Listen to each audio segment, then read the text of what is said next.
All right, let's get to it. Right off the bat, let's ask the question that's on a lot of people's minds. Are we overreacting?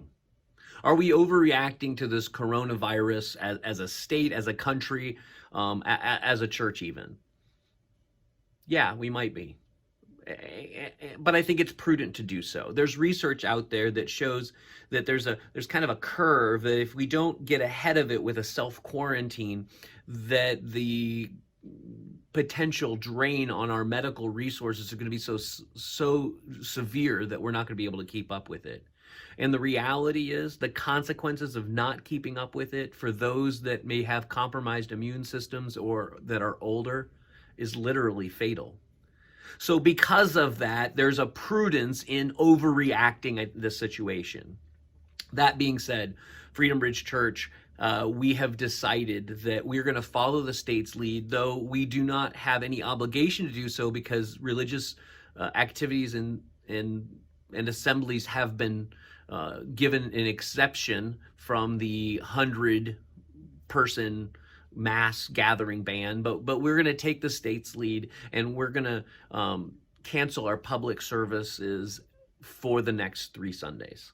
I'm going to be honest with you. I was planning on doing it this Sunday and then maybe not having it the next couple Sundays and doing an online experience for those, but I woke up this morning with a little tickle in my throat. And because we're advising people that if they're not feeling well, not to come out, I just thought, I mean, how can I tell you not to do that, but then still me plan on coming out when I'm potentially not well? It may be seasonal allergies, I don't know. But the prudent thing in this time, at this juncture in our state and in our community, is if you're not feeling well, stay home. So that's my plan. That's my challenge for us. And is that a bad thing? I mean, is this wrong? Is this something that we can say, oh, God's, this isn't honoring God for us not to meet at 2200 Bedford Boulevard this Sunday? I don't think it has to be. It's only if we make it be. In fact, it's sometimes very good for us to get out of our comfort zones, to kind of, be kind of stirred up and have to think about what does it mean for us to look like and be the church when we can't do it the way we normally do it. There are people in other countries, and there's been times when the Church of Jesus Christ hasn't been able to meet freely and publicly and regularly like we have the luxury of doing. So let's think of creative ways that we can continue to connect and reach out to one another. Maybe it's if you're cooped up in your house a little bit, make a list of people that you need to connect with and pick up the phone and call them and check on them. Tell them what God's doing in your life and find out what God's doing in their life. I think God can do a lot through that connectedness that may be more than what would happen if we were meeting on Sunday. So I challenge you, don't just sit back and think that that this is a vacation. There are great opportunities, and we as a staff are going to be taking advantage of those as well. We're keeping the church office open, and if anybody has any needs, let us know, and we'd love to connect them with people that can help meet those needs in this time.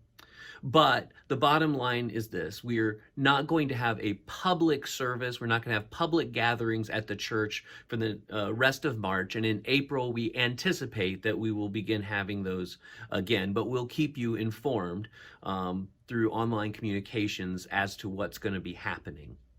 What we are going to do is we're going to be providing resources to you online so that you as a family can still maybe learn a little bit from God's word and maybe have some elements of worship, and even in your own home with your immediate family or even just by yourself, having some beautiful times there's value in us coming together as a church community, and I don't disagree with that, but I'm not going to say that there isn't value in us coming before the Lord, just bearing our own souls to Him and learning in truth what He might have for us. So we're going to be providing you those resources on the weekends, and we'll get communications out to you about those. But in the midst of this, I ask you, look for ways that God is going to use you to redeem the situation for His glory and His honor.